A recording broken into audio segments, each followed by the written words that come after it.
मनोरमा जी ने रागनी का अच्छे से गृह प्रवेश किया था, क्योंकि अब वह यह बात तो झुठला नहीं सकती थी कि रागनी अब इस घर की बहू थी। रागनी के लिए यह सब कुछ नया ही था, इसलिए वह झिझक रही थी। वह यहाँ असहज महसूस कर रही थी। कर्तव्य अच्छे से समझ रहा था कि रागनी इस वक्त क्या फील कर रही होगी, इसलिए वह उसको सहज करने की पूरी कोशिश कर रहा था। एकदम नॉर्मली ही बात कर रहा था, बल्कि घर में बाकी सभी उससे नॉर्मली ही बात कर रहे थे, जिनका जवाब रागनी सिर्फ हाँ या ना में ही दे रही थी। आज मनोरमा जी ने डाइनिंग टेबल पर मौजूद हर एक डिश अपने हाथों से बनाई थी। सबने एक साथ डिनर किया और उसके बाद मनोरमा जी रागनी को कर्तव्य के कमरे में ले आईं। कमरे की साज सजावट देखकर ही रागनी की घबराहट बढ़ गई थी। पूरे कमरे को गुलाब के फूलों से और खुशबूदार मोमबत्तियों से सजाया गया था, जिनकी महक कमरे के कोने कोने में फैली हुई थी। वो कमरा काफ़ी बड़ा था। हर एक चीज़ सलीके से अपनी जगह पर रखी हुई थी। तुम यहाँ बैठो। मनोरमा जी रागनी को बेड पर बिठाती हुई मुस्कुराकर बोली। बेड पर भी गुलाब की पंखुड़ियों से एक बड़ा सा दिल बनाया हुआ था, लेकिन रागनी एक तरफ ही बैठी थी। इतनी झिझक क्यों रही हो बेटा? अब तो तुम्हें हमेशा यहीं रहना है। सब अपना ही समझो। अपने बोल में हद से ज़्यादा शहद बोलकर मनोरमा जी हंसते हुए बोली। नहीं आंटी। अरे आंटी क्यों बोल रही हो बेटा? अब तो मैं तुम्हारी भी मम्मी हूँ। मेरे लिए जैसा कर्तव्य वैसी तुम। वह उसके सिर पर हाथ फेरती हुई बोली। जी मम्मी। रागनी थोड़ी झिझकती हुई बोल ही गई। अच्छा तुम आराम करो, मैं कर्तव्य को भेजती हूँ। मनोरमा जी मुस्कुराकर बोली और वहां से बाहर चली गई। रागनी नर्वस सी खुद में ही सिमट कर बैठ गई। उसकी घबराई सी नज़र पूरे कमरे में दौड़ रही थी। उसने धीरे से अपने घुटनों को फोल्ड किया और उन पर अपनी बाँह कस दी और फिर धीरे से अपने पैरों की उंगलियों को मोड़ लिया। तभी एक बार फिर से दरवाज़ा खुला। रागनी ने अपनी नज़र दरवाजे की तरफ उठाई तो उसे कर्तव्य अंदर आता हुआ दिख सा गया। कर्तव्य ने दरवाजे को लॉक किया और चलकर उसके पास आकर बैठ गया। कर्तव्य के पास आकर बैठने से रागनी घबराकर खुद में ही और सिमट सी गई थी। हे रिलैक्स, घबराने की कोई ज़रूरत नहीं है तुम्हें। कर्तव्य उसके कंधों को पकड़कर बोला। प्रोफेसर, आज आप। रागनी बड़ी ही मुश्किल से बस यही बोल पाई थी, वह भी अटक अटक कर। एसी चल रहा था, लेकिन फिर भी रागनी के माथे पर पसीने की बूंदें चमक उठी थी। घबराहट के मारे कांपने लगी थी वो। रागनी, अरे डरने की कोई ज़रूरत नहीं है। और तुम्हें इतना पसीना क्यों आ रहा है भाई? एसी तो चालू है। कर्तव्य ने अपनी जेब से रुमाल निकालकर रागनी के माथे से पसीना पोंछा था। मैं खुद कर लूँगी प्रोफेसर। रागनी ने उसके हाथ से रुमाल अपने हाथ में ले लिया और थोड़ा ऊपर की तरफ होकर बैठ गई। देखो रागनी, तुम्हें जरा भी घबराने की ज़रूरत नहीं है। बी कंफर्टेबल यार। अब तो हम पति पत्नी हैं, तो एक दूसरे से इतना झिझकने की ज़रूरत नहीं है। मानता हूँ कि अभी हम एक दूसरे को इतना नहीं जानते, लेकिन जितना भी जानते हैं वह काफ़ी है, और धीरे धीरे जान लेंगे। हमारे पास पूरी उम्र है अब। और एक बात, रागनी के गाल पर अपना हाथ रख प्यार से उसे देखते हुए, कि अब तो मुझे मेरे नाम से बुला सकती हो। और प्लीज आज तो ये प्रोफेसर प्रोफेसर मत करो। कर्तव्य रागनी को सहज करने के इरादे से बोला। क्यों प्रोफेसर? रागनी उसकी तरफ देखकर बोली। फिर से प्रोफेसर? कर्तव्य नकली गुस्सा करता हुआ बोला। तो रागनी मुस्कुराकर बोली, सॉरी प्रोफेसर, लेकिन मुझसे नहीं होगा। सॉरी? अरे ट्राई तो करो। कर्तव्य उसकी नाक पर टेप करते हुए बोला। कर तब ना में सिर हिलाकर, नहीं होगा प्रोफेसर। अच्छा ठीक है, रहने दो। कर्तव्य हंसकर बोला। प्रोफेसर, यह आपका रूम है। रागनी पूरे कमरे में अपनी नज़र दौड़ाते हुए बोली। तो कर्तव्य उसकी ओर करीब जाता हुआ बोला, जी ये मेरा ही रूम है। क्यों, अच्छा नहीं लगा? बहुत ही अच्छा है और बहुत ही बड़ा है। रागनी मुस्कुराकर बोली। मतलब तुम्हें पसंद आया? कर्तव्य अपनी हथेली को उसकी हथेली से जोड़ अपनी उंगलियों को उसकी अंगुलियों में फंसाता हुआ बड़े ही प्यार से उसकी तरफ देखता हुआ बोला। हाँ, रागनी अपने हाथ की तरफ देखकर बोली, जो अब कर्तव्य के हाथ में कैद था। कर्तव्य उससे बातें करते करते उसके काफ़ी करीब आ चुका था। जिसे महसूस कर रागनी के दिल की धड़कनें बढ़ने के साथ साथ सांसें कुछ गहरी होने लगी थी। और मैं करता भी उसके बालों की एक आवारा लट जो उसके गुलाबी से गाल को बार बार चूम रही थी, उसे कान के पीछे करता हुआ मंद मंद सा बोला, आप भी अच्छे हैं। रागनी कुछ अटकती हुई सी बोली, क्योंकि कर्तव्य की हरकतों पर वह अब खुद में ही सिकुड़ती जा रही थी। पर मैं तो खड़ूस हूँ। कर्तव्य मुस्कुराकर उसकी ठुड्डी के नीचे हाथ रख उसके चेहरे को ऊपर की तरफ करता हुआ बोला, जो नीचे की तरफ झुका हुआ था।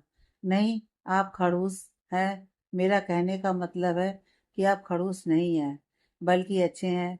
रागनी तुरंत बोली, नहीं खड़ूस हूँ, झोला छाप प्रोफेसर हूँ। और क्या क्या बोल रही थी? कर्तव्य सोचते हुए बोला। वहीं कर्तव्य के मुंह से यह सब सुनकर रागनी की आंखें हैरानी से फैल गईं। वह फौरन अपनी गर्दन को ना में हिलाकर बोली, ऐसा नहीं है प्रोफेसर, मैंने कुछ नहीं बोला, बिल्कुल भी नहीं। ओह अच्छा, तुम तो बोली ही नहीं। कर्तव्य अपनी एक आईब्रो उठाकर उसकी तरफ देखता हुआ बोला, तो रागनी शर्मिंदगी महसूस कर अपनी गर्दन नीचे झुका गई थी। दादाजी ने बताया था उन नामों के बारे में जिनसे आज तक मैं अनजान था। क्या खूब अतरंगी नामों से मुझे नवाजा है तुमने। वैसे एक अच्छे खासे इंसान का अच्छा नामकरण कर लेती हो तुम। कर्तव्य हंसता हुआ बोला। रागनी ने अपनी आंखें मींच ली और हल्के से मुस्कुरा दी। वैसे जानती हो आज क्या है?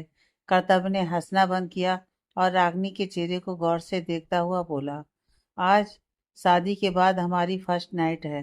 रागनी हाँ में सिर हिलाकर हौले से बोली, क्योंकि रहमानी जी ने आज उसे काफ़ी कुछ समझाया था, जिसे उसने काफ़ी अच्छे से समझा भी था और माना भी था। तो फर्स्ट नाइट का मतलब पता है? कर्तव्य शरारत से बोला और अपने हाथों को आगे बढ़ाकर रागनी के कानों के झुमकों को उतारने लगा था।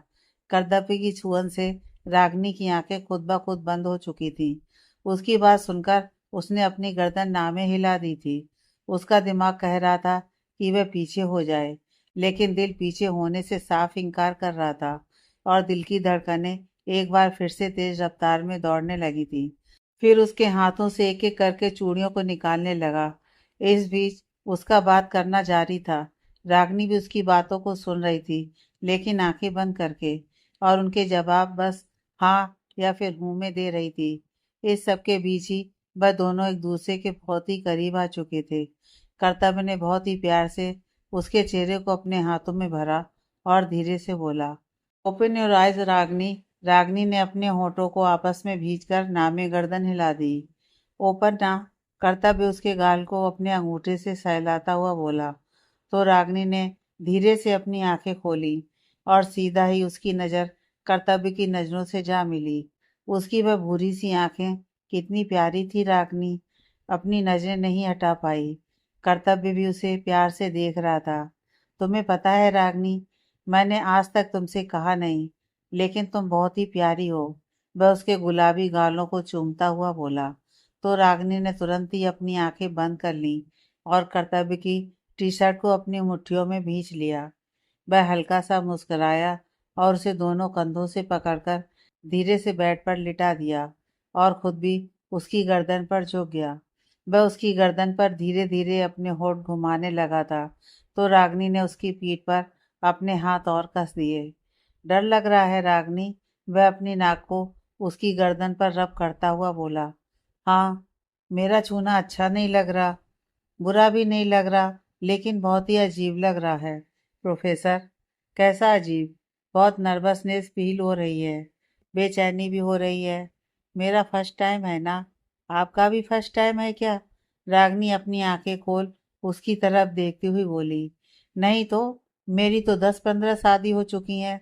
उसकी बात सुनकर कर्तव्य चिढ़कर बोला, तो रागनी को अपनी गलती का एहसास हुआ। वह अपनी जीभ को दांतों तले दबाती हुई बोली, सॉरी, मैं भी ना कुछ ज़्यादा ही बोल रही हूँ।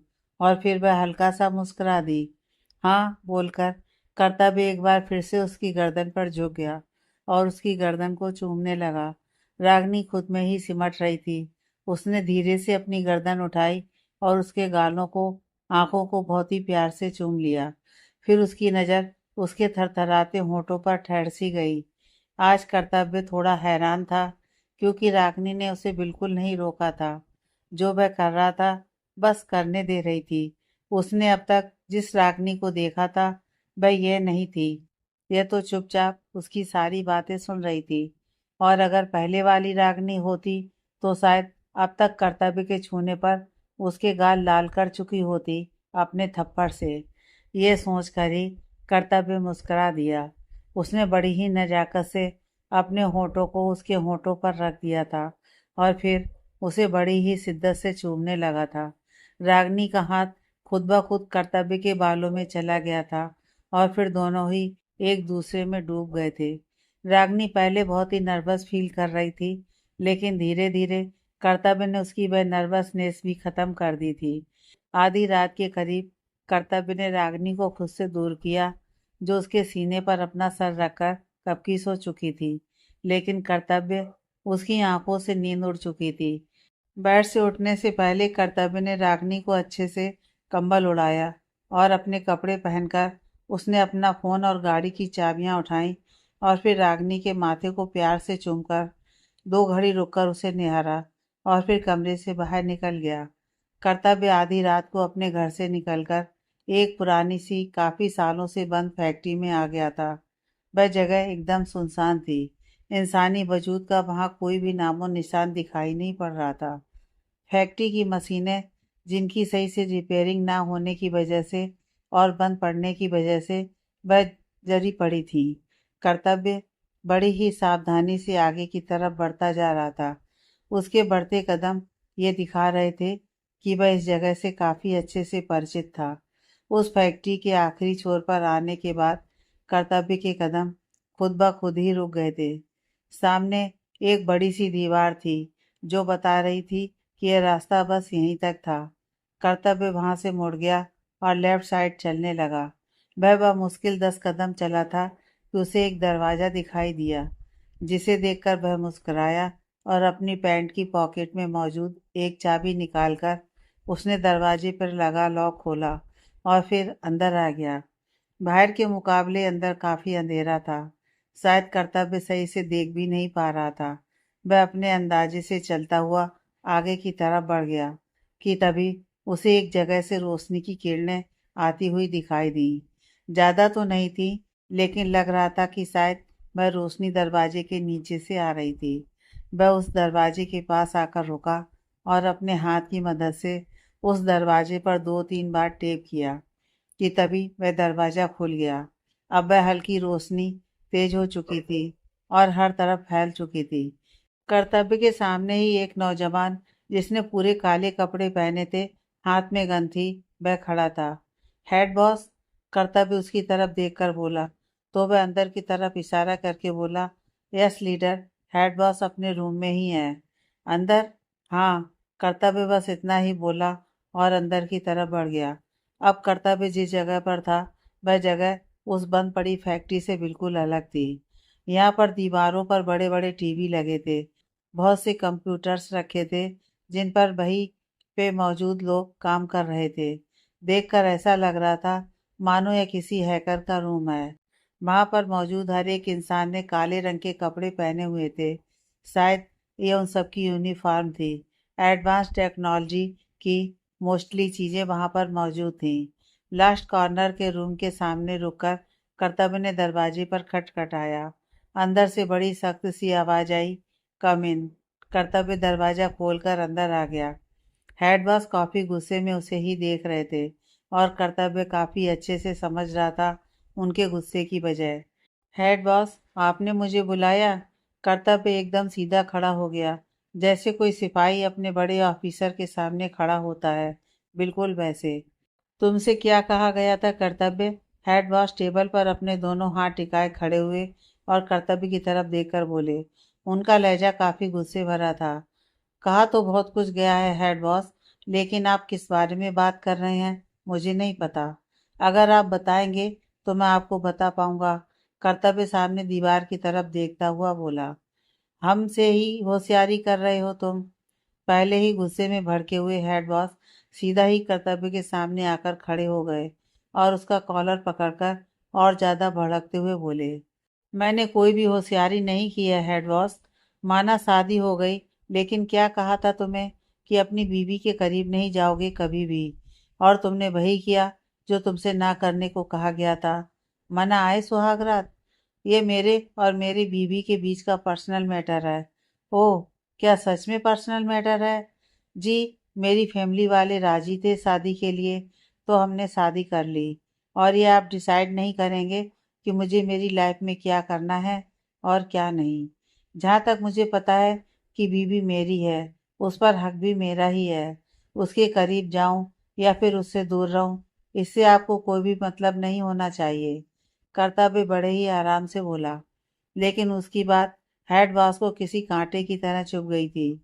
तुम्हारी बीवी होने से पहले वो मेरे हेड बॉस गुस्से में बस इतना ही बोले, क्योंकि आगे वह खुद ही नहीं बोल पाए थे, या यूं कहें कि उन्होंने खुद को रोक लिया था आगे कुछ भी बोलने से। कि वो आपके आगे क्या? कर्तव्य ने तुरंत उनकी बात को पकड़ लिया था। जाने दो।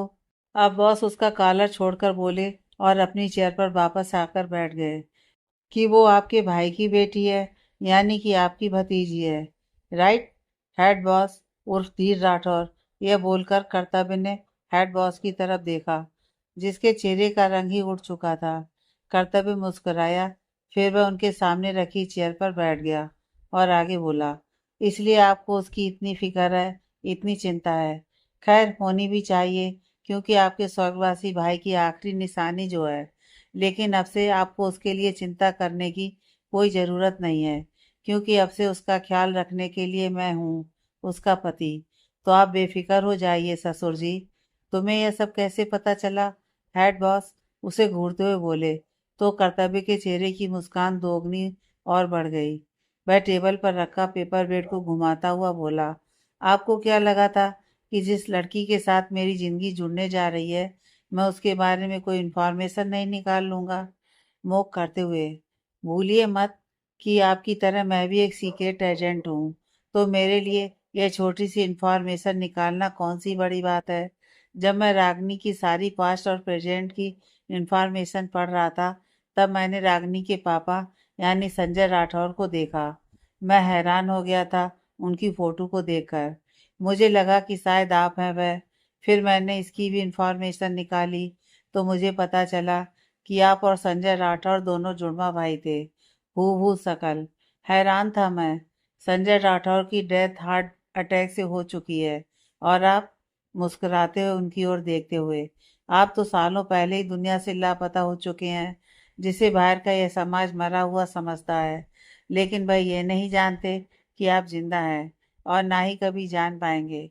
हेड बॉस कर्तव्य को घूरते हुए ही बोले, सच में सैल्यूट है आप जैसे देशभक्तों को, जो दुनिया की नज़रों से छुपकर देश की रक्षा करते हैं। कर्तव्य मुस्कुराकर बोला, अपनी लिमिट क्रॉस मत करना कर्तव्य, वरना जानते हो कि मैं क्या कर सकता हूँ। कुछ देर की खामोशी के बाद हेड बॉस बोले, अच्छे से जानता हूँ कि मेरी लिमिट कहाँ तक है और कहाँ तक नहीं, तो आपको मुझे बताने की कोई भी ज़रूरत नहीं है। इतनी तेज जुबान चला रहे हो ना इस वक्त, अगर उतनी तेज अपने मिशन पर फोकस करोगे तो अच्छा होगा तुम्हारे लिए। 8 महीने, पूरे 8 महीने हो चुके हैं, पर तुम्हारे मिशन में अब तक कोई भी लीड हाथ नहीं लगी है। हेड बॉस एक फाइल को उठाकर उसके पन्ने को पलटते हुए बोले, लीड भी मिल जाएगी हेड बॉस, और जल्दी ही मैं अपने मिशन को अंजाम भी दूंगा, हर बार की तरह। मेरी बेटी से दूर रहना, बीवी है वो मेरी, ये तो पॉसिबल नहीं हो सकता। कर्तव्य, अपनी हद मत भूलो। हद तो शायद आप भूल रहे थे, जो आपने हिडन कैमरा मेरे रूम में लगवाया। अपनी पॉकेट से एक हिडन कैमरा निकालकर उसे टेबल पर रखता हुआ कर्तव्य बोला, तुम्हारी इतनी हिम्मत कि तुम मुझे मेरी हद में रहने का बोल रहे हो? हेड बॉस हूँ मैं, और अगर एक बार मैंने अथॉरिटी से तुम्हारी शिकायत कर दी ना, तो ये तुम्हारा 2 कौड़ी का एटीट्यूड धरा का धरा रह जाएगा। हेड बॉस गुस्से में एक बार फिर से भड़क उठे थे और अपने दोनों हाथों को टेबल पर दे मारा था। जिसे आप एटीट्यूड कह रहे हैं, वो एटीट्यूड नहीं है, और अगर आपको वह एटीट्यूड लगता है, तो इसमें मेरा कोई कसूर नहीं है। हाँ, अगर आपको इस बेस पर अथॉरिटी से मेरी शिकायत करनी है कि मैं आपकी बेटी के करीब गया, तो यह कोई बात नहीं हुई। मियाँ बीवी के बीच बोलने का हक ना आपको है और ना ही आपकी अथॉरिटी को। मैं अपने काम सही से कर रहा हूँ, तो मुझे नहीं लगता कि अथॉरिटी को कोई दिक्कत होनी चाहिए। इस बात से आशा करता हूँ कि आपको कुछ समझ आया होगा, और आइंदा से टेबल पर रखे हिडन कैमरा की तरफ इशारा करके ऐसी हरकतें ना हो तो ही बेहतर है, वरना मुझे भी देर नहीं लगेगी अथॉरिटी को आपकी हरकतों के बारे में बताने में। चेयर से उठते हुए, तो अब मैं चलता हूँ। मेरी बीवी, बीवी शब्द पर जोर देते हुए, घर पर अकेली है, कर्तव्य मुस्कुराकर बोला और वहां से बाहर निकल गया। भाई हेड बॉस बस गुस्से में उसे जाते देखते रहे। उन्होंने टेबल पर रखे वो सडन कैमरे को उठाया और गुस्से में सामने की दीवार पर दे मारा। जमीन पर गिरने से पहले ही वो हिडन कैमरा के 3-4 टुकड़े हो चुके थे। फिर भी उनका गुस्सा शांत नहीं हुआ था। सुबह रागनी की आंखें कर्तव्य की तेज आवाज से खुली। वह उठकर बैठ गई। कर्तव्य उसके सामने ही खड़ा किसी से फोन पर बात कर रहा था। रागनी को बस उसकी पीठ दिखाई दे रही थी। उसने इधर उधर नजरें घुमाई, जैसे वह कुछ ढूंढ रही थी। उठ गई तुम? चलो अब जल्दी से नहा लो, फिर नीचे चलते हैं। कर्तव्य ने फोन पर बात करके फोन रखा, और वह जैसे ही पीछे मुड़ा, रागनी को उठा देख वह उसके पास ही बैठ गया और बड़े ही प्यार से उसके बालों में हाथ घुमाता हुआ बोला, मेरा फोन। रागनी ने उसकी बात को पूरी तरह नजरअंदाज किया और कर्तव्य के गले में अपनी बाहें डालकर बोली, अभी तो उठी हो और उठते ही फोन चाहिए? यह तो बहुत ही बैड हैबिट है। कर्तव्य उसे प्यार से घूरता हुआ बोला। तो रागनी मुस्कुरा दी, बैड नहीं, it's good habit. Oh really? Yes really. क्या करोगी फोन का? Just taking update, nothing else. वह मुस्कुराकर बोली। तो कर्तव्य ने नामे सिर हिलाकर ड्रेसिंग टेबल की तरफ इशारा किया। रागनी ने भी उस तरफ देखा जहाँ कर्तव्य इशारा कर रहा था। वहाँ उसका फोन रखा हुआ था। वह मुस्कुराई और जल्दी से अपने फोन की तरफ लपकी। अरे आराम से, लग जाएगी। कर्तव्य उसे डांटने वाले लहजे में बोला, लेकिन उसकी डांट में उसके लिए बहुत फिक्र थी। ओके ओके, रागनी बोली और ड्रेसिंग टेबल के सामने ही बैठकर अपना फोन चलाने लगी। कर्तव्य नहाने बाथरूम में चला गया। करीब आधे घंटे के बाद कर्तव्य ने रागनी को टोका कि वह फोन रख के नहा ले, क्योंकि कर्तव्य तो नहाकर तैयार भी हो चुका था। रागनी ने टाइम देखा तो सुबह के 8 बज रहे थे। इतनी सुबह सुबह कौन नहाता है? रागनी ने फोन को बंद करके एक साइड रखा और मुंह बनाकर बोली, 8 बज चुके हैं और तुम इसे सुबह कह रही हो? तो क्या हुआ? मैं तो मेरे घर लेट से ही उठती थी और कोई कुछ नहीं कहता था। वह वार्डरोब से पीठ टिकाए उसकी तरफ देखती हुई बोली, तो अब समझा मैं, इसीलिए तुम हर रोज कॉलेज के लिए लेट हो जाती हो। तुम तो बहुत लेजी हो। कर्तव्य उसके पास आकर उसकी नाक को पकड़कर हल्के से खींचता हुआ बोला, प्रोफेसर, ये मेरा नाक है, कोई रस्सी नहीं जिसे आप खींच रहे हो। दर्द होता है। रागनी मुंह बनाकर बोली। तो कर्तव्य ने उसका नाक छोड़ा और अपने दोनों हाथों को बारडोर से टिकाकर उसकी तरफ झुकता हुआ बोला, ज्यादा दर्द हुआ? हाँ। कर्तव्य को खुद के इतने करीब देखकर रागनी के शब्द गले में ही अटक गए थे। वह बस अपनी आंखों को बड़ी बड़ी किए एकटक कर्तव्य को ही देख रही थी। मैंने कुछ पूछा था, तुमने जवाब नहीं दिया। चेहरे पर शरारत लिए कर्तव्य बोला और हल्का सा उसकी तरफ झुककर उसके होठों को छू लिया। रागनी ने झट से अपनी आंखें बंद कर ली थी। क्या हुआ? कर्तव्य अनजान बनता हुआ बोला। तो रागनी ने अपनी आंखें बंद किए हुए ही गर्दन नामे हिला दी। ओपन योर आइज रागनी। कर्तव्य उसके माथे को चूमकर बोला। तो रागनी ने धीरे से अपनी आंखें खोली। तुम ठीक हो? कर्तव्य ने सवाल किया। तो रागनी ने हौले से ही जवाब दिया, हाँ ठीक हूँ, लेकिन मुझे नहीं लग रहा, क्योंकि तुम मुझे बहुत ही बदली बदली हुई सी लग रही हो। क्या हुआ? कहाँ बदली हुई हूँ? मैं तो पहले जैसी ही हूँ। बिल्कुल नहीं, तुम पहले जैसी नहीं लग रही हो मुझे। ना गुस्सा कर रही हो, ना चिल्ला रही हो, बल्कि तुम बात बात पर मुस्कुरा रही हो और सबकी बातें चुपचाप सुन रही हो। ऐसी तो नहीं थी तुम। कर्तव्य उसके दोनों कंधों को पकड़कर उसके चेहरे को गौर से देखता हुआ बोला, मानो कुछ पढ़ने की कोशिश कर रहा हो। तो आपको मैं गुस्से में अच्छी लगती हूँ? यूं अच्छी नहीं लग रही। बिल्कुल नहीं। क्यों? क्योंकि तुम्हारे इस नेचर की आदत नहीं है भाई, कर्तव्य हंसकर बोला। तो रागनी ने अपनी नाक सिकोड़ ली। रागनी ने मौका पाकर कर्तव्य को धक्का दिया और जल्दी से बाथरूम में घुस गई। धक्का ज्यादा जोर से नहीं था और कर्तव्य भी तुरंत संभल गया। अरे कपड़े तो ले लेती, कर्तव्य हंसता हुआ बोला। तो रागनी को एहसास हुआ कि हड़बड़ी में कपड़े तो लिए ही नहीं उसने। अच्छा कोई बात नहीं, रुक कर, मैं जाता हूँ नीचे, तुम भी तैयार होकर आ जाना। यह बोलकर कर्तव्य नीचे चला गया तो रागनी बस मुस्कुरा दी। वह नहाकर अच्छे से तैयार हुई और फिर नीचे आ गई। हॉल में ही सुशील जी और रमेश जी दोनों बैठे हुए चाय पी रहे थे और कुछ कुछ बातें भी कर रहे थे। गुड मॉर्निंग दादाजी। गुड मॉर्निंग पापा जी। रागनी उनके पास आकर बोली और झुककर दोनों के पांव छू लिए। दोनों ने ही रागनी के सिर पर प्यार से हाथ रखा और उसे आशीर्वाद दिया। आओ बेटा बैठो यहाँ आकर, सुशील जी अपनी साइड में बैठने का इशारा करके बोले। तो रागनी उनके पास ही बैठ गई। कोई परेशानी तो नहीं हुई यहाँ? सुशील जी उसकी तरफ देखकर मुस्कुराकर बोले। तो रागनी भी हल्का सा मुस्कुराकर बोली, नहीं दादाजी, कोई परेशानी नहीं हुई। गुड मॉर्निंग मम्मी जी। रागनी की नज़र जब हॉल में आती हुई मनोरमा पर गई तो वह उठकर बोली, गुड मॉर्निंग रागनी, उठ गई तुम? जी, आओ मेरे साथ किचन में।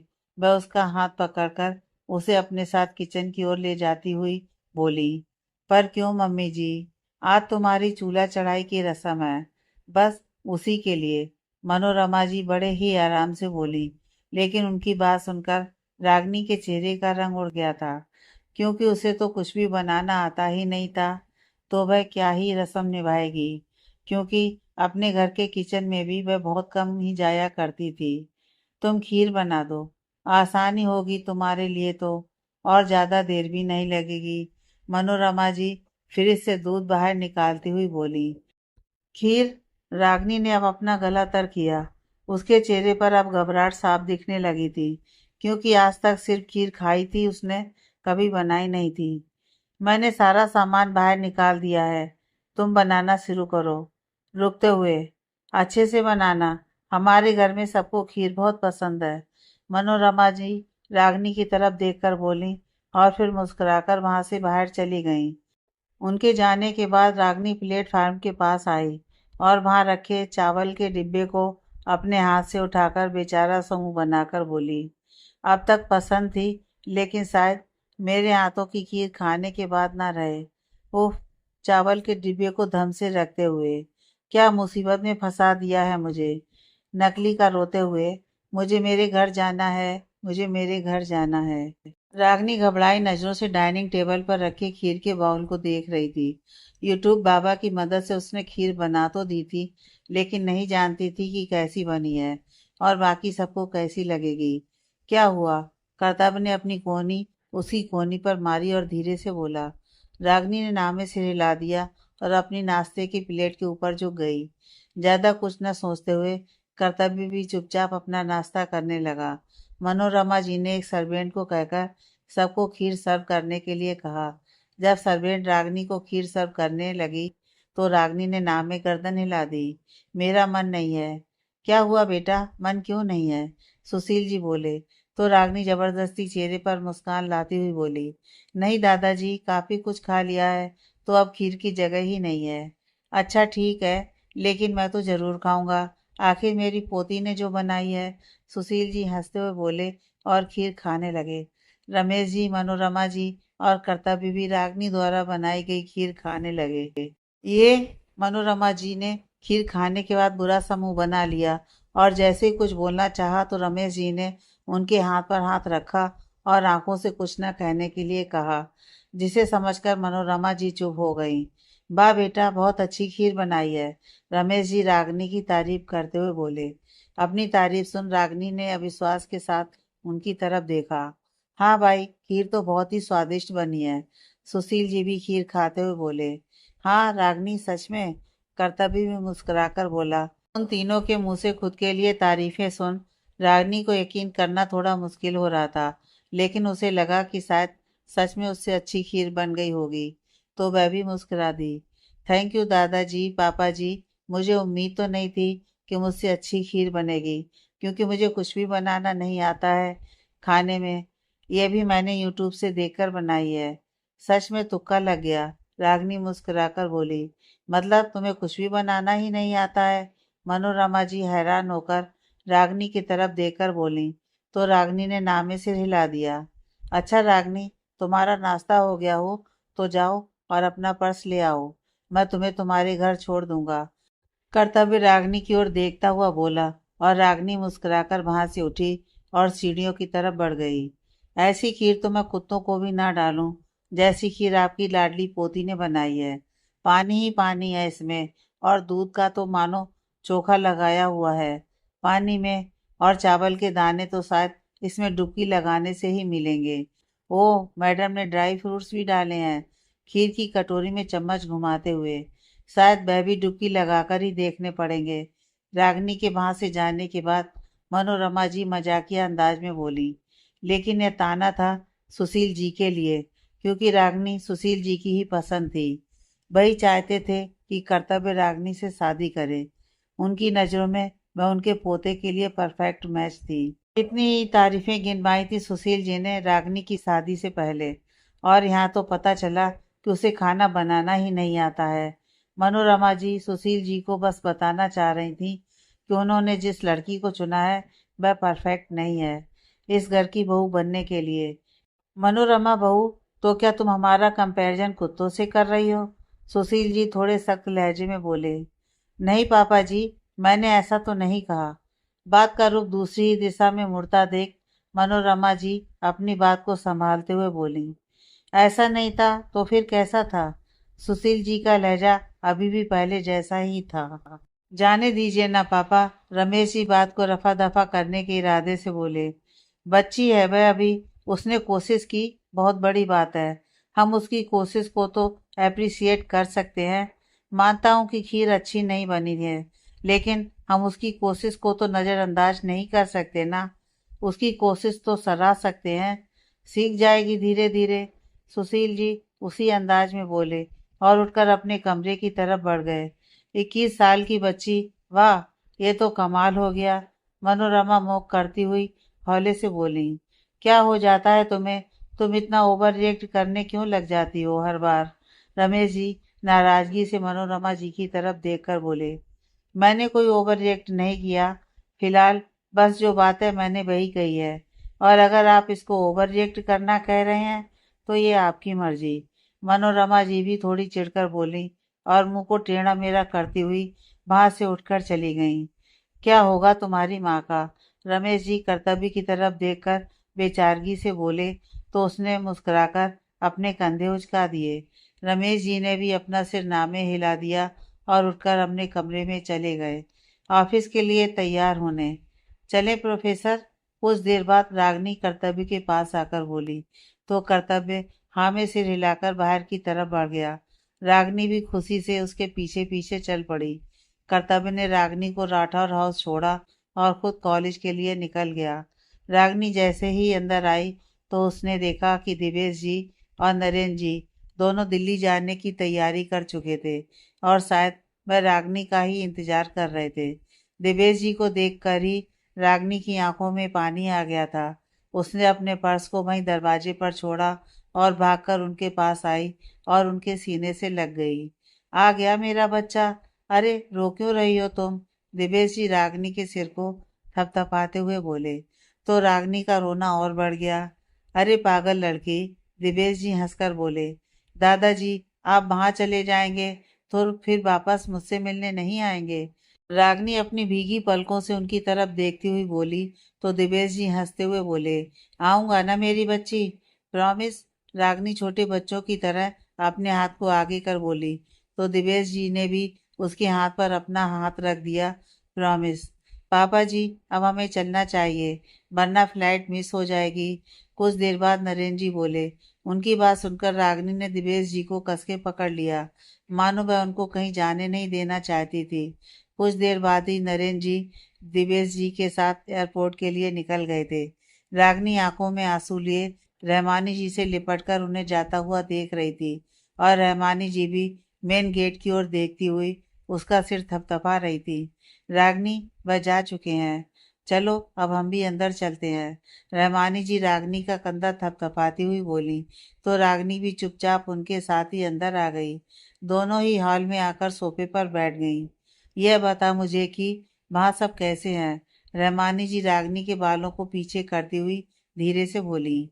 सब अच्छे हैं। रागनी ने बस छोटा सा ही जवाब दिया। और कर्तव्य? सब में वह भी आते हैं। रागनी नाक सिकोड़कर बोली। जो मैंने तुम्हें कहा था वो किया था? आरडी, वह चिढ़कर बोली। अरे बताना बेटा, जैसा आपने कहा था मैंने बिल्कुल वैसा ही किया था। रागनी अपनी गर्दन को नीचे झुकाती हुई बोली, क्योंकि अचानक से उसके गाल लाल हो चुके थे।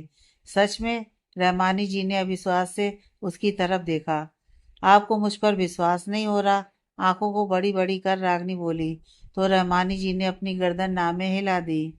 मुझे यकीन नहीं हो रहा है, क्योंकि तुम इतनी जल्दी बात मानती कहाँ हो किसी की। आरडी, मैंने मानी है आपकी बात। यकीन नहीं हो रहा ना आपको? रुको, मैं आपको प्रूफ दिखाती हूँ। रागनी मुंह लटकाकर बोली और अपना दुपट्टा जो उसके गले में लिपटा हुआ था उसे उतारकर साइड में रख दिया। सी दिस हिकीज, ये मैंने खुद से तो नहीं की ना। हाय मेरी बच्ची तो बड़ी हो गई, सबकी बात सुनने लगी है अब तो। रहमानी जी उसका दुपट्टा वापस से उसके गले में डालती हुई बोली और फिर उसकी बलाई ले ली। वाह भाई वाह, मतलब मेरी बातों पर यकीन नहीं हुआ, प्रूफ देख कर यकीन कर लिया। रागनी चिड़ी चिड़ी सी बोली। अरे मैं तो मजाक कर रही थी, तुम भी ना गुस्सा करने लगी हो। उठते हुए मैंने मेरी बच्ची के लिए उसका मनपसंद नाश्ता बनाया है, अभी लेकर आती हूँ। आरडी, मेरा दूध भी लेकर आना। ठीक है, बोलकर रहमानी जी किचन में चली गई। उनके जाने के बाद रागनी वहां से उठी और अपने कमरे में आ गई। वह आईने के सामने आकर खड़ी हो गई और खुद को देखने लगी।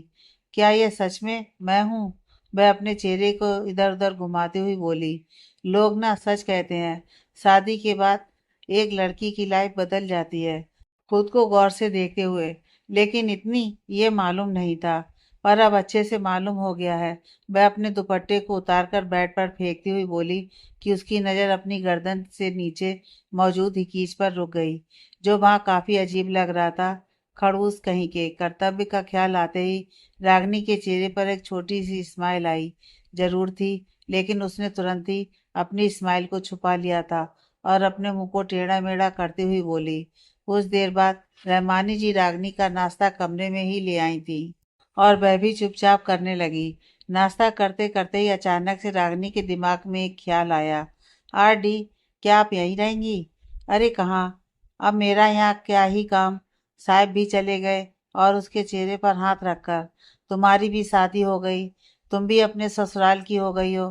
कल जाऊंगी गाँव, फिर वहीं रहा करूंगी, रहमानी जी बोली। तो रागनी का दिल बेचैन हो उठा। अचानक से उसे महसूस होने लगा कि मानो वह अकेली हो गई है, उसका कोई नहीं है। आप कहीं नहीं जाएंगी, मेरे साथ रहेंगी हमेशा, रागनी उनकी साइड से गले लगते हुए बोली। तो रहमानी जी हंसकर बोली, मैं तो हमेशा तुम्हारे साथ ही हूँ। ऐसे नहीं आरडी, आप अपने गांव नहीं जाएंगी, क्योंकि आप मेरे साथ मेरे ससुराल चलेंगी और अब से वहीं रहेंगी। रागनी मानो अपना फरमान सुनाती हुई बोली। धत पगली, ऐसा नहीं होता। ऐसा होता है, बोल दिया सो बोल दिया। आप मेरे साथ चलेंगी, मतलब चलेंगी। और अगर आप नहीं चली मेरे साथ तो मैं भी नहीं जाऊंगी। जब प्रोफेसर मुझे लेने आएंगे। रागनी अपने दोनों हाथों को सीने पर बांधकर थोड़ा जिद्दी से अंदाज में बोली।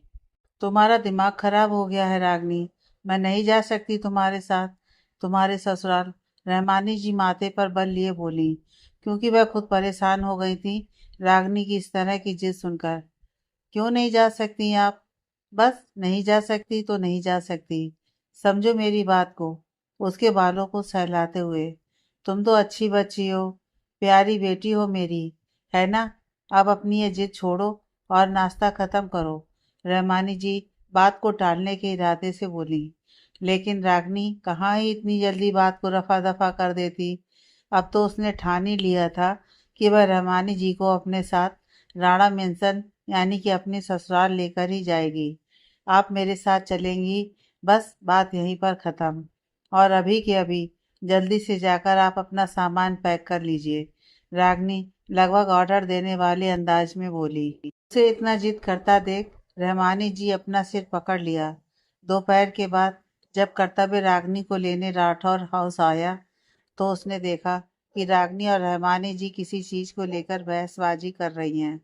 अरे क्या हो गया जो आप दोनों इतनी तू मैं कर रही हैं? कर्तव्य उनके पास ही चला आया। अचानक से कर्तव्य के आने से दोनों ही चुप सी हो गई थी। रागनी कर्तव्य की तरफ देखकर हल्का सा मुस्कुराई तो कर्तव्य भी उसे प्यार से देखता हुआ बस मुस्कुरा ही दिया। आप जानते हैं मैं कब से बोल रही हूँ इन्हें कि ये मेरे साथ चलें, लेकिन यह है कि मेरी बात सुन ही नहीं रही है प्रोफेसर। अब आप ही ने समझाइए कि ये हमारे साथ घर चलें। रागनी अपनी जगह से उठी और चलकर कर्तव्य के पास आई और धीरे से उसका हाथ अपने हाथ में पकड़कर बोली। उसकी इस हरकत पर कर्तव्य कुछ हैरान सा हुआ था। वो कभी रागनी को देख रहा था जो उसकी तरफ देखती हुई बस स्माइल ही पास किए जा रही थी, और कभी अपने हाथ की तरफ देखा जो इस वक्त रागनी के नाजुक से हाथ की पकड़ में था। प्रोफेसर, आप सुन रहे हैं मैं क्या कह रही हूँ? रागनी ने देखा कि कर्तव्य कोई जवाब नहीं दे रहा है तो वह धीरे से उसका कंधा हिलाते हुए बोली। हाँ हाँ, सुन रहा हूँ, कर्तव्य हड़बड़ाकर बोला और फिर रहमानी जी की तरफ देखकर। प्लीज ना आरडी, चलिए हमारे साथ, हमें बहुत अच्छा लगेगा। प्लीज। दामाद जी, आप नहीं समझ रहे हैं कि मैं आपके साथ नहीं जा सकती क्योंकि वह रागनी का ससुराल है, और क्या मैं अच्छी लगूंगी वहां पर रहती हुई? नहीं ना, तो बस इसलिए नहीं जा रही हूँ। आप रागनी की तरफ देखकर इसे समझाइए। रहमानी जी एक बार फिर से साफ तौर पर इनकार कर गई थी उनके साथ चलने के लिए। प्रोफेसर प्लीज, रागनी चेहरे को हद से ज्यादा मासूम बनाते हुए बोली ताकि कर्तव्य कैसे न कैसे रहमानी जी को मना ही ले। और हुआ भी ऐसा ही। कर्तव्य के बार बार बोलने पर रहमानी जी आखिर मान ही गईं, लेकिन उन्होंने वहीं साफ साफ कह दिया था कि वह कुछ दिनों के लिए वह उनके साथ जा रही हैं और कुछ दिनों के बाद वह अपने गांव चली जाएंगी। फिलहाल के लिए रागनी मान गई क्योंकि उसने भी मन ही मन ठान लिया था कि वह अब उनके साथ ही रहेंगी और वह उन्हें किसी भी कीमत पर जाने नहीं देंगी। क्योंकि रहमानी जी की फैमिली नहीं थी, वह हमेशा से ही राठौर हाउस में काम करती थी। रागनी ने रहमानी जी का सामान पैक करवाया और फिर तीनों ही राणा मेंशन के लिए निकल गए। जब वह घर पहुंचे तो कर्तव्य ने सबको रहमानी जी से इंट्रोड्यूस करवाया और ये भी बताया कि अब से वह उनके साथ ही रहेंगी क्योंकि रागनी चाहती है। घर में किसी को कोई भी परेशानी या फिर कोई दिक्कत नहीं थी सिवाय मनोरमा जी के। सुशील जी भी आराम करने का कहकर अपने कमरे में चले गए। उनके साथ ही रमेश जी भी चले गए। रागनी रहमानी जी की तरफ देखकर बोली, आरडी, मैं कपड़े चेंज करके अभी आती हूँ। तब तक आप सोफे की तरफ इशारा करके यहाँ बैठिए, ठीक है? रहमानी जी मुस्कुराकर बोली और वहीं बैठ गईं। रागनी के साथ साथ कर्तव्य भी अपने कमरे में चला गया। हॉल में इस वक्त सिर्फ रहमानी जी और मनोरमा जी ही बची थी। ओहो, तो आप रागनी के साथ दहेज में आई हैं? वह थोड़ा मजाकिया अंदाज में बोली, लेकिन वही जानती थी कि अंदर ही अंदर वह 100 बार जलकर राख हो चुकी थी। जी, दहेज में तो नहीं, लेकिन हाँ, रागनी ने कभी जिद की तो बस आ गई। लेकिन अभी आप बेफिक्र हो जाइए, यहाँ सिर्फ कुछ दिन ही रुकूंगी, उसके बाद मैं चली जाऊंगी। रहमानी जी बहुत ही सहजता से बोली। उनका यूं जवाब देना मनोरमा जी की आंखों में खटक सा गया। किशन, किशन, कहाँ मर गए हो? जल्दी आ यहाँ किशन, वह अपने घर के काम करने वाले एक सर्वेंट को आवाज लगाती हुई बोली, लेकिन वह काफी गुस्से में लग रही थी। जी मालकिन, किशन जल्दी से वहां आ गया। इन्हें सर्वेंट क्वार्टर में कमरा दिखा दो। थक गई होंगी काफी, आराम कर लेंगी। मनोरमा जी गुस्से में ही बोली और वहां से चली गईं। रहमानी जी ने कुछ नहीं कहा और चुपचाप किशन के साथ सर्वेंट क्वार्टर चली गईं, जो कि घर के पीछे वाले हिस्से में था। प्रोफेसर, रागनी अंदर आते ही बोली। कर्तव्य बाथरूम से अपने कपड़े निकालता हुआ बोला, हाँ, थैंक यू। किस लिए? इसलिए कि आपने मेरी बात मानकर आरडी को यहाँ आने के लिए मना लिया और उनके यहाँ रहने के लिए बाकी घर वालों से भी बात की। कर्तव्य के पास आकर रागनी बोली, इसके लिए तुम्हें मुझसे थैंक यू कहने की जरूरत नहीं है। यह तो मेरा फर्ज था। कर्तव्य मुस्कुराकर बोला और धीरे से रागनी के सिर को थपथपा दिया। वह भी धीरे से मुस्कुरा दी। अच्छा, मैं कपड़े चेंज करके आता हूँ, तुम भी कर लो। कर्तव्य मुस्कुराकर बोला और बाथरूम में चला गया। उसके जाने के बाद अनायास ही रागनी का हाथ अपने सिर पर चला गया, जहाँ कुछ पल पहले कर्तव्य का हाथ मौजूद था। वह मन मन सी मुस्कुरा दी। डिनर के टाइम डाइनिंग टेबल पर बैठे सभी अपना अपना खाना खा रहे थे। रागनी ने अपनी नजरें उठाकर सबकी तरफ बारी बारी से देखा। सब काफी चुप चुप से लग रहे थे। रागनी ने वहीं रखे गिलास में पानी पिया और अपना गला थोड़ा साफ करते हुए बोली, दादाजी, मुझे आपसे कुछ बात करनी है। इनफैक्ट मुझे आप सबसे ही कुछ बात करनी है। हाँ बेटा, बोलो ना, तुम्हें पूछने की जरूरत नहीं है। बेझिझक बोल दो। अब तो तुम भी हमारी फैमिली का ही हिस्सा हो। सुशील जी अपनेपन के साथ बोले। बाकी सबका अटेंशन भी अब रागनी की तरफ ही हो गया था। वो एक्चुअली मुझे कहना था कि मैं पीछे 1.5 महीने से कॉलेज नहीं गई हूँ, क्योंकि दादाजी की तबीयत ठीक नहीं थी, इसलिए। लेकिन अब सब ठीक है, तो क्या कल से मैं कॉलेज चली जाऊँ? रागनी जी ने सबके सामने अपनी बात रख दी, और अपनी बात रखते हुए वह जरा भी हिचकिचाई नहीं थी।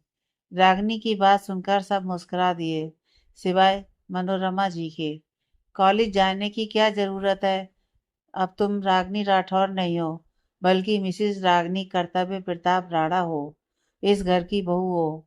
ये कॉलेज वॉलेज का चक्कर छोड़ो और आराम से घर में रहकर घर के तौर तरीके सीखो। किसी के बोलने से पहले मनोरमा जी तुरंत बोली, लेकिन मुझे पढ़ना है, मुझे जाना है कॉलेज। उनकी बात सुनकर रागनी भी फौरन ही बोली, मैंने बोला ना कि नहीं जाना तो नहीं जाना। शादी हो चुकी है तुम्हारी। इस बार मनोरमा जी थोड़ी भारी आवाज में बोली। लेकिन क्यों? शादी हो गई है तो क्या हुआ? जिंदगी तो खत्म नहीं हुई ना मेरी, जो आप मुझे यहाँ बांध कर रखना चाहती हैं। रागनी अपने चेयर से उठते हुए बोली, शादी करके आए तुम्हें इस घर में एक दिन भी नहीं हुआ, और अभी से ही अपने लक्षण दिखाने शुरू कर दिए तुमने। मनोरमा जी भी गुस्से में तमतमाते हुए बोली, क्योंकि उन्हें बिल्कुल भी अच्छा नहीं लग रहा था जिस तरह से रागनी बात कर रही थी। मनोरमा बहू, सुशील जी जो काफी देर से दोनों की बहस सुन रहे थे, वह मनोरमा जी को रोकते हुए अपनी सख्त आवाज में बोले, और फिर रागनी की तरफ देखते हुए, बेटा तुम भी बैठो अपनी चेयर पर। उनकी बात सुनकर रागनी चुपचाप वापस बैठ गई। रागनी ने रहमानी जी की तरफ देखा, जो वहीं पर खड़ी थी। उन्होंने उसे चुप रहने का इशारा किया, क्योंकि वह नहीं चाहती थी कि रागनी के नेचर की वजह से उसके किसी भी रिश्ते में करवाहट आए। लेकिन उन्होंने कुछ ही घंटों में एक बात नोटिस जरूर की थी कि मनोरमा जी काफी काइया किस्म की औरत थी, जो सामने से कुछ और अंदर से कुछ और थी। और भी कि उन्हें रागनी बिल्कुल भी पसंद नहीं थी अपनी बहू के रूप में। पापा जी, आप हमेशा मुझे ही क्यों चुप रहने के लिए बोलते हैं? क्या मेरा कोई हक नहीं है कुछ भी बोलने का या फिर अपनी बात रखने का? मनोरमा जी सुशील जी की तरफ देखकर नाराजगी से बोली, किसी ने तुम्हारा हक नहीं छीना है तुमसे, और ना ही तुम्हें चुप रहने के लिए बोला है। लेकिन जो तुम ये फालतू का बोलती रहती हो, बस इसे थोड़ा कंट्रोल करके रखा करो, क्योंकि कोई भी बात बोलने का एक तरीका होता है, एक तहजीब होती है कि सामने वाले को भी आपकी बात का बुरा ना लगे और आप अपनी बात भी रख दें। लेकिन जैसे तुम बोल रही हो, इस तरह से तो नहीं। रमेश जी भी मनोरमा जी की तरफ देखकर नाराजगी से बोले, हाँ मम्मी, कर्तव्य तुम भी मुझे गलत समझ रहे हो। कर्तव्य ने बोलना चाहा, लेकिन मनोरमा जी ने उसकी बात बीच में ही काट दी और थोड़ा हैरानी से कर्तव्य की तरफ देखकर बोली, नहीं मम्मी, आप मेरी बात को गलत ले जा रही हैं। पहले मेरी पूरी बात तो सुन लीजिए। कर्तव्य बोला, क्योंकि मनोरमा जी अब बात को दूसरे ही एंगल में लेकर जा रही थी। नहीं सुनना है मुझे, बस बहुत सुन ली सबकी। मनोरमा जी गुस्से में सबकी तरफ देखती हुई बोली और वहां से उठकर जाने लगी कि तभी सुशील जी की सख्त सी आवाज उनके कानों में पड़ी, वहीं रुक जाओ मनोरमा बहू। मनोरमा जी के बढ़ते कदम वहीं पर ठिठक गए थे, क्योंकि उनमें अब हिम्मत नहीं थी कि वह एक कदम भी आगे बढ़ाएं। पहले सब डिनर करो, इस बारे में बाकी बात डिनर के बाद ही करेंगे। सुशील जी सबकी तरफ देखकर बोले, और फिर मनोरमा जी की तरफ देखकर, मनोरमा बहू, क्या तुम्हें भी अलग से कहना पड़ेगा? नहीं पापा जी, कहकर मनोरमा जी भी वापस से अपनी चेयर पर बैठ गई थी, लेकिन वह अपने सामने बैठी रागनी को ही घूर कर देख रही थी।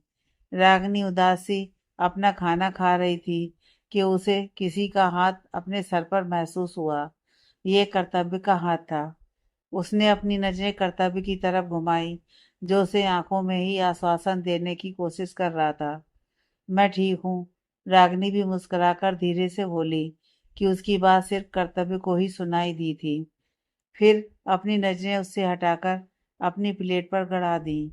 अचानक से उसकी भूख मर चुकी थी, इसलिए उसने कुछ नहीं खाया और चुपचाप बैठी रही। सबने अपना अपना डिनर किया और उसके बाद हॉल में आकर बैठ गए। हाँ, तो तुम क्या कह रही थी रागनी? कुछ देर खामोश रहने के बाद सुशील जी बात को शुरू करने के इरादे से बोले। उनकी बात सुनकर रागनी धीरे से बोली, दादाजी, मुझे कॉलेज जाना है कल से। हाँ तो ठीक है, चली जाओ। सुशील जी बहुत ही सहजता से बोले। क्या सच में? दादाजी, क्या मैं सच में कॉलेज जा सकती हूँ? हैरानी और खुशी के मिले जुले भावों के साथ रागनी बोली। तो सुशील जी ने अपनी गर्दन हाँ में हिला दी। जो तुम्हारा मन करे, तुम वह सारे काम कर सकती हो, और तुम जहाँ तक पढ़ना चाहती हो पढ़ सकती हो। किसी से भी पूछने की या फिर घर में किसी से भी तुम्हें परमिशन लेने की कोई भी ज़रूरत नहीं है। जैसे तुम अपने घर में रहती थी, उसी तरह तुम यहाँ भी रहोगी। यह तो तुम्हें सोचने की बिल्कुल भी ज़रूरत नहीं है कि यह घर तुम्हारा ससुराल है। तुम्हारी आज़ादी तुम्हारे अपने हाथों में है। जो तुम्हारी इच्छा हो, तुम्हारा मन हो, वह करो। सुशील जी रागनी की ओर देखते हुए मुस्कुराकर बोले। यही उनकी बात सुनकर रागनी खुशी से उछल पड़ी थी। वह जल्दी से उठी और सुशील जी के पास आकर उनके सीने से लगती हुई बोली, thank you, thank you so much दादाजी। रागनी को इतना खुश देखकर सुशील जी, रमेश जी, रहमानी जी और कर्तव्य चारों ही मुस्कुरा दिए थे। वहीं मनोरमा जी से ये सब बर्दाश्त नहीं हो रहा था। वह गुस्से में उठी और पैर पटकती हुई अपने कमरे में चली गईं। उनको जाता देख रमेश जी ने लाचारी से अपनी गर्दन हिला दी। कुछ देर और बात करने के बाद सुशील जी, रमेश जी अपने अपने कमरे में चले गए। रहमानी जी भी किचन में चली गई थी। कर्तव्य उठते हुए बोला, चले रूम में? हाँ, रागनी मुस्कुराकर बोली, और फिर दोनों ही कमरे में आ गए। कर्तव्य ने धीरे से दरवाजा बंद किया और बेड पर आकर बैठ गया। रागनी भी उसके पास ही आकर बैठती हुई बोली, प्रोफेसर, मैं आपको बता नहीं सकती कि मैं कितनी खुश हूँ आज। हाँ, दिख रही है तुम्हारी खुशी तुम्हारे चेहरे पर। कर्तव्य प्यार से उसके गाल पर हाथ रखकर बोला, प्रोफेसर, हाँ, मुझे ना आपसे भी एक ज़रूरी बात करनी है। हाँ कहो, क्या बात करनी है? एक्चुअली मैं नहीं चाहती कि कॉलेज में किसी को भी पता चले कि हम दोनों की शादी हो चुकी है और अब हम हस्बैंड एंड वाइफ है। क्यों नहीं चाहती तुम कि किसी को पता चले? क्योंकि सभी मेरा मजाक उड़ाएंगे और न जाने क्या क्या कहेंगे कि मैंने आपको फंसा लिया एंड ऑल। कर्तव्य के बालों में हाथ घुमाते हुए, और अगर कॉलेज की लड़कियों को पता चल गया, वह तो मुझे बिना नमक मिर्च लगाए ही खा जाएंगी, एकदम कच्चा। और क्यों खाएंगी वह तुम्हें, वो भी कच्चा? कर्तव्य ने धीरे से उसका हाथ अपने बालों से हटाया और अपना सर उसकी गोद में रखता हुआ बोला, क्योंकि आप उन सबका क्रश हो। रागनी बुरा सा मुंह बनाकर बोली, हाँ भाई, अब हम हैंडसम ही इतने हैं कि हर लड़की का दिल आ ही जाता है। कर्तव्य रागनी की तरफ देखकर मुस्कुराकर बोल ही रहा था कि रागनी ने फौरन ही उसके होठों पर अपनी उंगली रख दी थी और आंखों को बड़ा बड़ा करती हुई बोली, एक शादीशुदा मर्द को ऐसी बातें शोभा नहीं देती हैं कि वह अपनी पत्नी के सामने दूसरी लड़कियों की बातें करे। तो तुम पर भी यही रूल लागू होता है। मैंने किसी लड़के की तारीफ तो नहीं की, लेकिन रहती तो हो ना। मतलब? मतलब वो चंपू रमन। कर्तव्य बुरा सा मुंह बनाकर बोला और उसके चेहरे पर जलन के भाव साफ देखे जा सकते थे। वो मेरा फ्रेंड है, लेकिन वो मुझे पसंद नहीं है। प्रोफेसर, आपको जलन हो रही है? रागनी उसकी ठुड्डी पर हाथ रख उसका चेहरा ऊपर की तरफ उठाते हुए बोली। मैं क्यों जलूंगा, वो भी उस चंपू से। हूँ। कर्तव्य उठकर बैठ गया और अपने दोनों हाथों को अपने सीने पर बांधकर बोला, नहीं प्रोफेसर, आप जल रहे हैं। रागनी हंसकर बोली। रागनी के यूं हंसने से कर्तव्य चिढ़ गया। उसने फुर्ती दिखाते हुए अपना हाथ उसके सिर के पीछे टिकाया और उसे खुद के करीब कर लिया। कर्तव्य की इस हरकत से रागनी की हंसी उसके अंदर ही रह गई और आंखें हैरत में बड़ी बड़ी हो गईं। कर्तव्य से नजदीकियां महसूस कर उसके दिल की धड़कन कुछ पल के लिए रुक सी गई थी। क्या हुआ, अब हंसी नहीं आ रही? कर्तव्य अपनी गर्म सांसें उसकी गर्दन पर छोड़ता हुआ बोला। उसकी गर्म सांसों को अपनी गर्दन पर महसूस कर उसके बदन में सिहरन सी दौड़ गई थी। उसने अपनी आंखें गहराई से बंद कर ली। आगे की कहानी नेक्स्ट पार्ट में।